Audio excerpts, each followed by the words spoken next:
the struggle that my kids were going through, and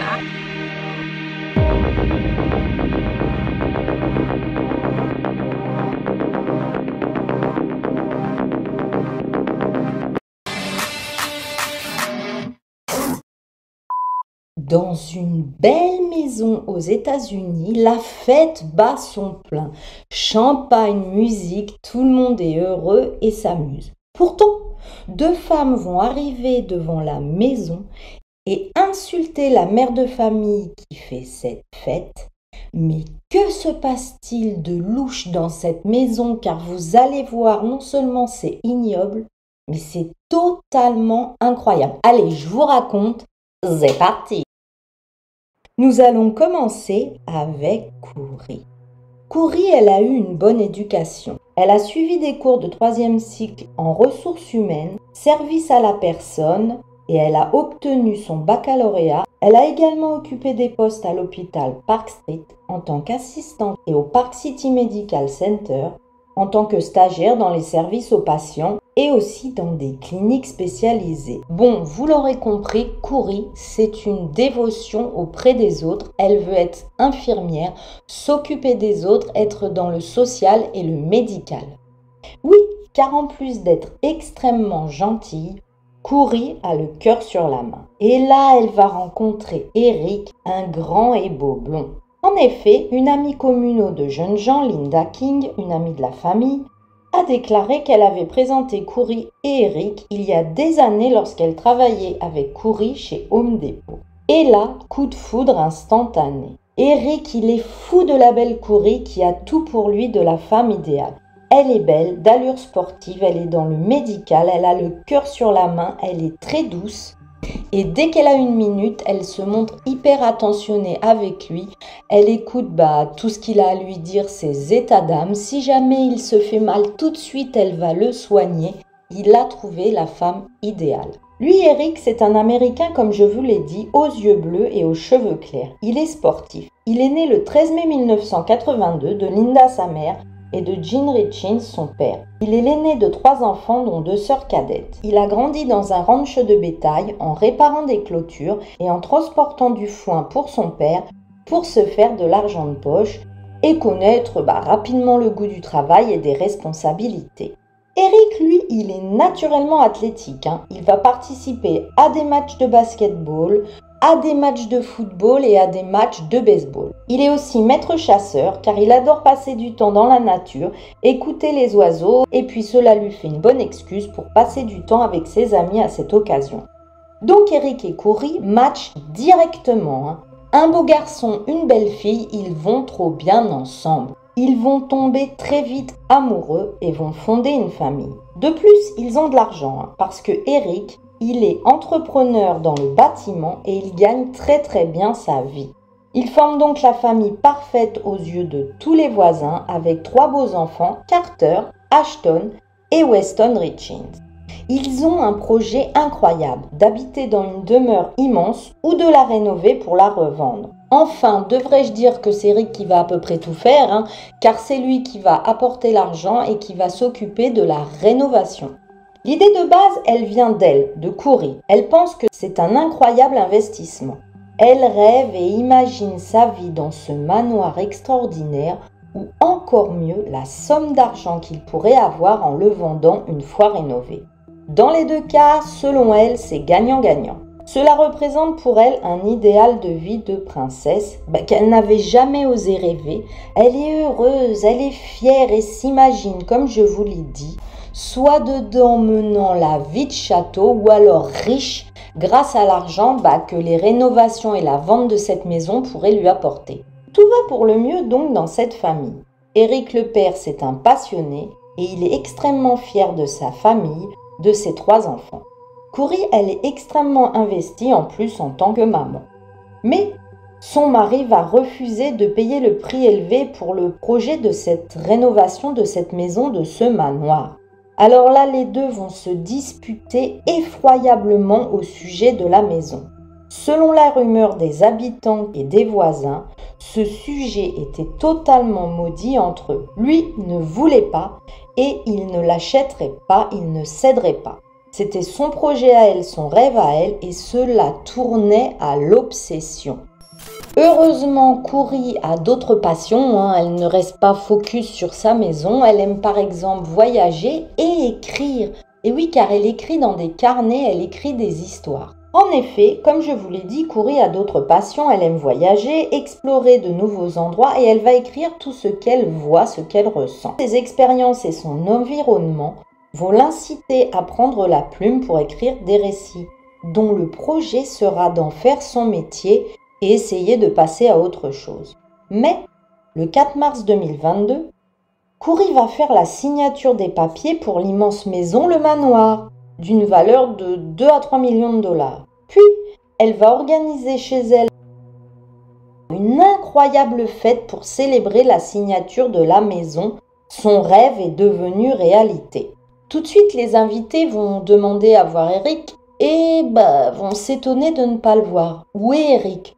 Ne vous inquiétez pas, dira Cory. Eric est au lit, il est malade. Les invités donc s'étonnent de ne pas voir Eric, mais il est au lit malade selon elle. Mais qu'à cela ne tienne et tienne.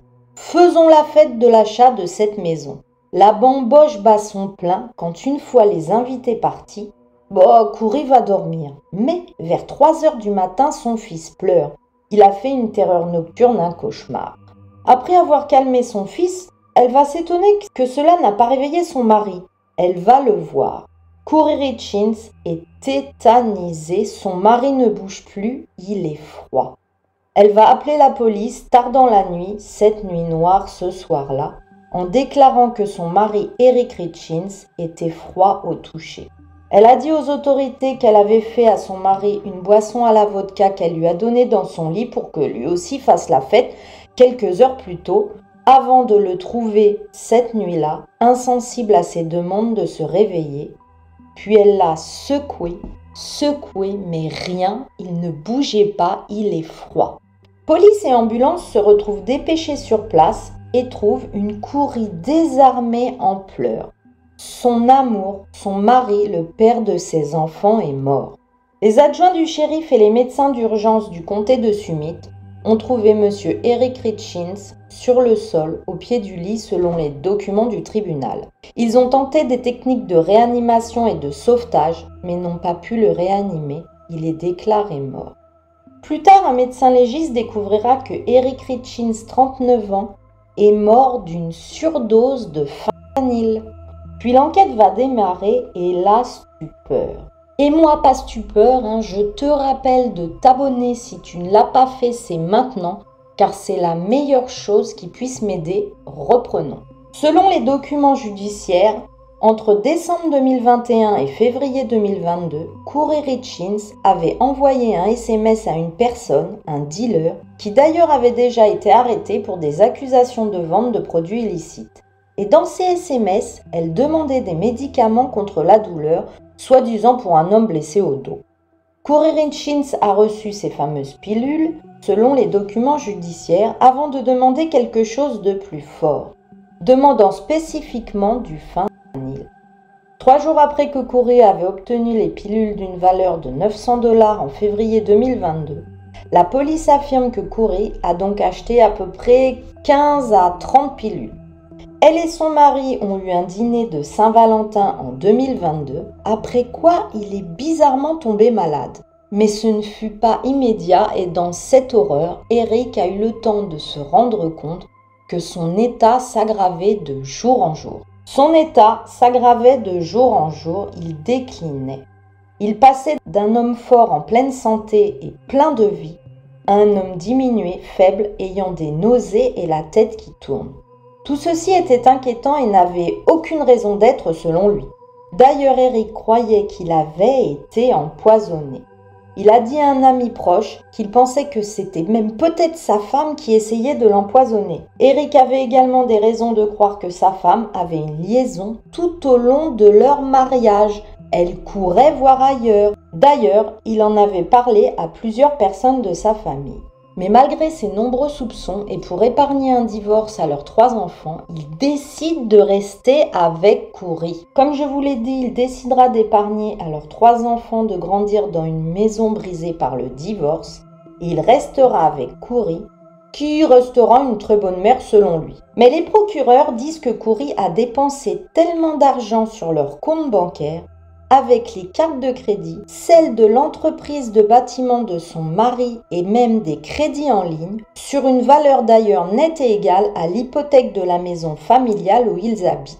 Eric va le découvrir. Il va découvrir une partie des dépenses en septembre 2020. Il a consulté un avocat spécialisé en divorce et un avocat en planification successorale. C'est à ce moment-là qu'il a changé son intention de rester avec Kouri et de ne plus la nommer comme bénéficiaire de son assurance vie d'1 million de dollars. Il coupe Kouri de celle-ci et il veut mettre sa sœur à la place. C'est alors que la police va se rendre compte que 2 semaines plus tard, Kouri Richins avait acquis encore plus de fentanyl. En effet, la police va mener l'enquête et va se rendre compte que quand son mari est allé voir l'avocat et va la retirer de l'assurance d'1 million, elle va retourner voir son dealer et demander plus de fentanyl. Les procureurs allèguent que le 4 mars 2022, Madame Kouri Richins a donc appelé la police au milieu de la nuit pour dire qu'elle avait trouvé son mari sans vie. Elle a dit aux autorités qu'elle lui avait servi de la vodka au lit, puis qu'elle s'était couchée, qu'un de ses enfants avait pleuré, et qu'elle était retournée voir son mari dans leur chambre et l'a retrouvé froid au toucher. Mais la police, les 2 premiers mois après la mort d'Eric, n'a rien contre Kouri, limite il ne la suspecte même pas, malgré les plaintes des amis et de la famille qui ont plus qu'un gros doute, puisque Eric s'était plaint d'empoisonnement de sa femme. Et vous allez voir qu'elle va être tranquille bien longtemps, cette Kouri. Tout le monde est triste, et même vont soutenir cette pauvre mère qui se retrouve seule avec ses 3 enfants. Quelle tragédie, diront-ils. Mais la police cette nuit-là n'a rien contre Kouri. Les 2 premiers mois et même plus, vous allez voir, qui font suite à la mort d'Eric, c'est donc une femme et une mère libre qui va continuer sa vie et qui va même être plainte par la famille et les amis de la famille. Tout le monde est triste pour elle, ils vont soutenir cette pauvre mère qui se retrouve seule avec ses 3 enfants. Quelle tragédie, diront-ils. Puis, elle va remettre le manoir sur le marché, donc en vente. Seulement 2 semaines plus tard, après la mort de son mari, essayant de doubler l'investissement au prix de 5 millions de dollars. Et rassurez-vous, elle ne vivra pas sans le sou, car elle-même, elle avait ouvert au moins 4 polices d'assurance vie, totalisant 1,9 million de dollars. Elle les avait ouvertes entre 2015 et 2017. Et là, croyez-le ou non, Kouri va écrire un livre avec des dessins sur la mort d'un proche et le deuil. Kouri a écrit un livre d'images, Êtes-vous avec moi ? Pour aider les enfants à faire face à la mort d'un être cher, qui suit et raconte l'histoire d'un petit garçon qui a perdu son père mais qui se souvient de sa présence. Le livre est sorti le 7 mars, juste 1 an après la mort d'Eric. Kouri a dit à une station de radio locale KPCW « Le livre devrait apporter la paix à moi-même et à mes 3 fils. Nous avons écrit ce livre et nous espérons vraiment qu'il apportera un certain réconfort, non seulement à notre famille évidemment, mais aussi à d'autres familles qui vivent la même chose. Je dédie ce livre à mon mari adoré, qui était un mari merveilleux et un père incroyable. » Oh, mais quel bon cœur vraiment cette Kouri. En tout cas, ce livre va lui faire bonne presse auprès des amis et de la famille qui vont redoubler d'amour et de soutien autour d'elle. 2 mois après que Kouri ait écrit le livre, donc 1 an et 2 mois après la mort d'Eric, les accusations publiques vont enfin survenir. Tout le monde est sur le cul, totalement hébété et choqué de ce qui va suivre. En plus de l'accusation de meurtre, Kouri Richins fait également face à des accusations impliquant la possession présumée de GHB qu'elle a utilisé en plus du fentanyl sur Eric le soir de la fête de la signature du manoir. D'ailleurs, à noter que les 2 sœurs d'Eric s'étaient déplacées au manoir ce soir-là. Kouri n'a pas voulu les laisser entrer. Les sœurs l'auraient insultée et Kouri aurait donné un coup de poing à l'une d'elles et elles sont parties. La police ne sait pas si Eric était encore vivant à ce moment-là. Kouri Richins a déclaré aux enquêteurs qu'elle avait laissé son téléphone branché à côté de son lit lorsqu'elle est allée voir son fils qui pleurait cette nuit-là. Mais les enquêteurs ont découvert plus tard que le téléphone avait été verrouillé, déverrouillé plusieurs fois entre le moment où elle dit qu'elle était allée dans la chambre de son fils et l'appel au 911. Selon des documents judiciaires, elle avait même envoyé et reçu des messages pendant ce temps-là. Les messages ont été malheureusement supprimés, disent les documents judiciaires. Puis l'enquête va révéler qu'elle a parlé aux autorités fiscales et à son prêteur d'argent au téléphone le 3 mars, la veille de la mort d'Eric. Elle devait énormément d'argent au fisc et plus d'1 million à son prêteur. Les procureurs diront qu'elle était prise à la gorge financièrement. Il apparaît clairement alors que le désir de Kouri Richins était d'acheter un manoir et que cela a joué un rôle énorme dans sa décision d'assassiner son mari. Selon un porte-parole de la famille de son mari, elle voulait les millions que la maison lui rapporterait. Kouri aurait voulu acheter cette maison de plusieurs millions de dollars, puis demander à son mari Eric, un maçon, de superviser les rénovations de la propriété afin qu'il puisse finalement la vendre pour un profit donc de plusieurs millions. Les procureurs pensent que Kouri, mère de 3 enfants, a empoisonné Eric dans une tentative d'obtenir l'argent de la police d'assurance de 1 million de dollars ou, au pire, les polices d'assurance qu'elle avait contractées. Elle l'avait fait le jour même où il lui avait dit qu'il n'achèterait jamais le manoir et que de plus, il l'a coupée de son droit de regard sur l'achat du manoir. Elle n'avait plus aucun pouvoir sur son rêve. Kouri est donc accusée de meurtre aggravé et de 3 chefs d'accusation, dont de possession de substances illicites, dans l'intention de les donner à l'insu de la personne et de contrôler cette personne. Elle est détenue à l'heure actuelle sous caution et une audience était prévue pour mai, mais est repoussée à juin 2023. Son avocat Sky Lazzaro a refusé de commenter les accusations et la famille d'Eric, vous en doutez, qui est triste et totalement sous le choc de cette histoire totalement invraisemblable, refuse elle aussi de témoigner. Voilà, c'est ainsi que se termine cette horrible histoire de femme tueuse et d'empoisonnement. Dis-moi si tu la connaissais et dis-moi ce que tu penses du Eric qui sait que sa femme a essayé de l'empoisonner et il reste dans la maison pour les enfants. Mais alors dis-moi ce que t'en penses, parce que moi personnellement, je peux pas rester dans une maison avec quelqu'un qui essaye de me tuer, ça me paraît totalement fou. En plus, après, il va se rendre compte qu'il est trompé, mais depuis tout le long du mariage, et le mec, il bouge pas une oreille, il reste encore avec elle, et puis là, il va s'apercevoir qu'elle utilise les cartes de crédit et même les cartes de crédit de sa société, qu'elle a contracté même une hypothèque et qu'elle a un prêteur d'argent qui lui a prêté plus d'1 million. Et là, quand même, le Eric, il va la quitter. Alors moi, qui ne suis pas du tout matérialiste, je vous avoue que j'ai énormément de mal à le comprendre, d'être parti pour l'argent, mais pas pour la tromperie et l'empoisonnement. Ça me paraît encore une fois totalement lunaire. Dites-moi ce que vous en pensez. Vous en conviendrez pour cette histoire, c'est le fil conducteur, hein. Vous allez me laisser un emoji maison. Et si tu le trouves pas, tu m'en laisses un autre. Je voulais encore vous remercier comme à chaque fois. Oui, je le ferai à chaque fois pour vos abonnements et vos commentaires sous ma dernière vidéo. Vous êtes des amours. Et si tu ne l'as pas encore fait, mais qu'est-ce que tu fais? Abonne-toi à ma chaîne, j'ai plus de 170-180 vidéos d'histoires complètement folles que tu pourras regarder. Et tu peux aller aussi sur ma boutique où bientôt, je ne l'ai pas encore reçu, mais je vais avoir mon t-shirt Cécile Story. Il y a des casquettes, des mugs, des nounours, des tabliers pour faire la cuisine. Va voir ça sous ma vidéo, tu cliques et il y a un lien qui t'y emmène directement. Si ton mari ou ta femme t'empoisonne une première fois, déjà pense à regarder derrière toi et tu pars de la maison. D'ici la prochaine fois mes zigmes, prenez bien soin de vous. Bye bye.